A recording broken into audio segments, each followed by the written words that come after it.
There was no insurance? I wasn't the one driving it, so Was there insurance on the vehicle? I just accepted your plea of guilty to this charge, Mr. Harris. I'm now in the sentencing stage. okay, I understand, but I'm being advised by my lawyer. It's on the record in City of Conneaut versus Ricky L. Harris, case number 25 TRD 28. This case is set for a plea hearing today. It's actually set for a jury trial this coming Thursday of this week. The court received a notice in motion filed by the defense this past Friday, July 18th, and the court went ahead and hurriedly scheduled a plea hearing for today. Pending against Mr. Harris is a charge of failure to stop after a non-public road accident, a violation of Section 335.13A1 of the Conneaut City Ordinances, a first-degree misdemeanor. Mr. Harris is present. He's accompanied by his attorney, Philip Heasley. Also present is Law Director John Lewis. Mr. Lewis, the court has received the status report. Thank you, Your Honor. The offer that we have discussed here, should the court be willing to accept this, would be an amendment of the charge to the charge of failure to stop after an accident involving is still a first-degree misdemeanor, and that is under Ordinance 335.14A. The difference between this charge and the original charge is that this charge does not carry a mandatory license suspension. I discussed this amendment with Destiny Crider. She is the individual whose car was struck back in December 21st of 2024, actually. I discussed it with her. She was not concerned about the license suspension at all. All she's asking for is I have for the court an estimate from West Penn Collision. The damage to this vehicle, which was a 2001 Chevy Blazer, was the grand total for the repairs of that vehicle would have been, the estimate that she provided to me, $6,874. And I have a copy of that for the court. I also provided one to Mr. Heasley. The Blue Book value of the vehicle as of July 16th of 2025 is $1,665, and I have a copy of that also for the court and for Mr. Heasley. So what she's asking for is restitution in the amount to the order, excuse me, $1,665 in restitution. The city is recommending probation, whatever fine the court deems appropriate. Court costs along with that discussed. Thank you. Thank you.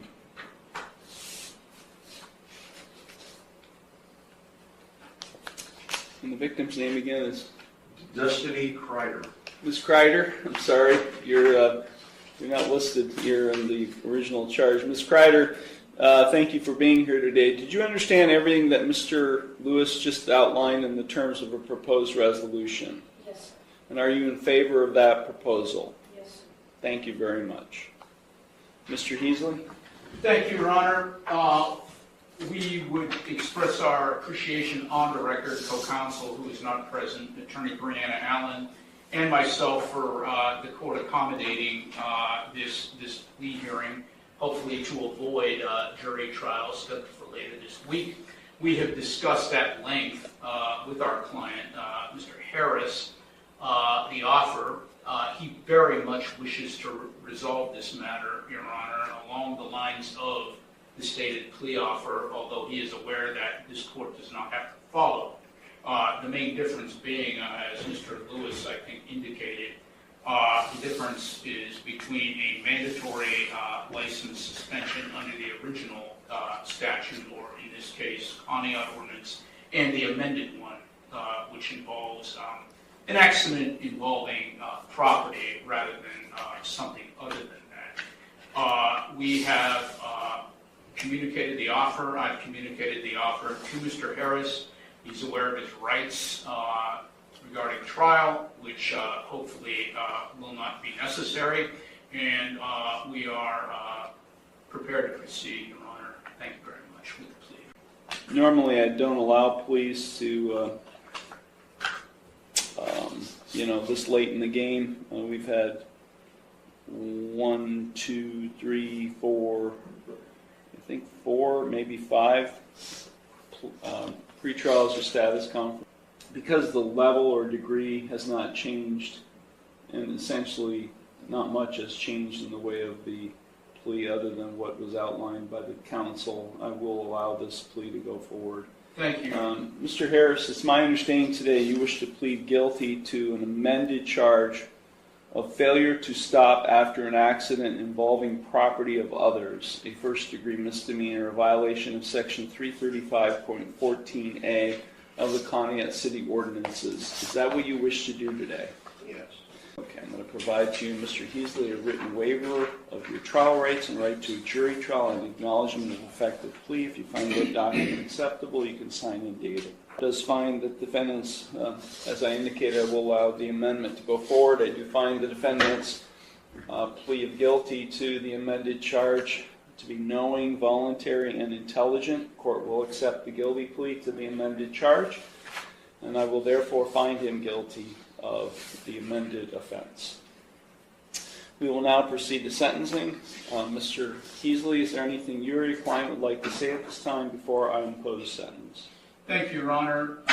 My client, as indicated earlier, does wish very much to resolve this matter, and that basically influenced the decision not to go to trial, which of course belongs to the defendant rather than counsel. We're aware that there is restitution to be made in this matter, and hopefully that will not be a problem. And he's aware of the possible sanctions that come along with this offense. We would hope that the court not suspend his driving privileges if possible, he's aware the court does not have to go along with the agreement, although we would hope that the court would. And once again, we appreciate the opportunity to plead to the lateral offense, same degree that was afforded us in this hearing. This incident happened last December, Your Honor. Mr. Harris has not reoffended in any way, and he is not likely to do so at any time in the future. Thank you very much. That's all. Thank you. Mr. Harris, is there anything you would like to say at this time before I impose sentence? I'm not sure I'm allowed to say it, so I just hope that I can keep my sentence. That's all? Yeah. Okay. Okay. Mr. Lewis? Thank you, Your Honor. Just a real brief recitation. Back on December 21st, Ms. Kreider's vehicle was parked in front of her residence in the street. It was struck by another vehicle. Officers investigated the matter, determined that the vehicle belonged to Mr. Harris, and at that point in time, they found pieces of the vehicle that were there, including a piece of a Cadillac grill ornament, and they matched it to the front of Mr. Harris's vehicle, and it fit. A piece of the Cadillac grill ornament fit perfectly, so that's how it was determined that Mr. Harris's vehicle was involved in the accident. Other than that, Your Honor, like I said earlier, all Ms. Kreider is really concerned with would be the restitution amount that we discussed previously of $1,665. She currently she's been without a vehicle, I believe, since this accident happened. Is that correct? She's been without a vehicle this whole time. Thank you, Your Honor. Thank you. Ms. Kreider, is there anything you would like to say at this time before I impose sentence? No?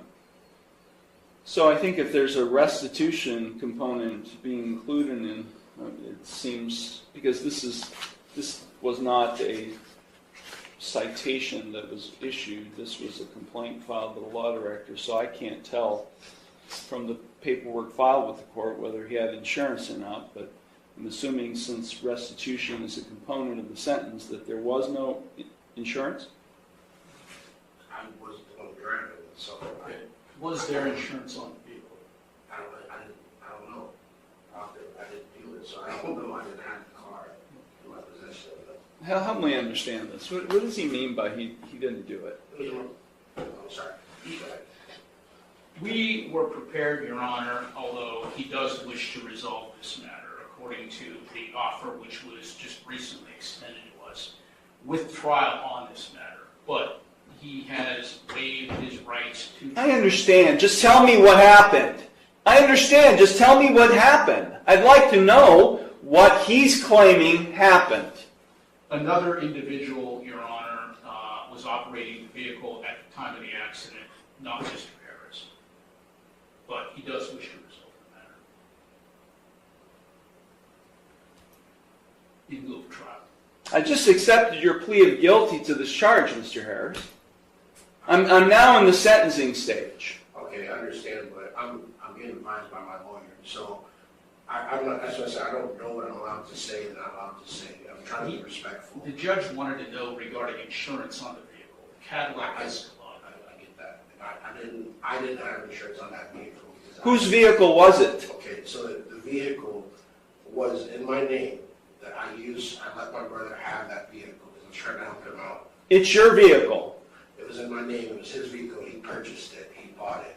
Was the title transferred? No, he did not transfer the title. You can talk to your attorney. I'm trying to pull teeth here about what happened. I mean, I'm sentencing you, and I don't have all the information. Okay? Was he in the car? No. I feel like I'm cross-examining him. Was he in the car at the time? No, sir. Okay. So, here's what I'm getting at, Mr. Heasley, specifically for you. If he pleads to a charge where he's operating a vehicle in an accident, and he's not able to provide proof of insurance on the vehicle he was driving, what happens? It's a non-compliance suspension with the Bureau of Motor Vehicles. Right? I mean, I know this amendment was all about trying to avoid a license suspension, but if he pleads guilty to operation and he's not able to provide proof of insurance, then it's a non-compliance suspension. Right? Yes, sir. Do you have the restitution to pay today? This case has been pending since December. You haven't been setting any money aside for that possible consequence? I'm living paycheck to paycheck. Okay. I have 5 kids.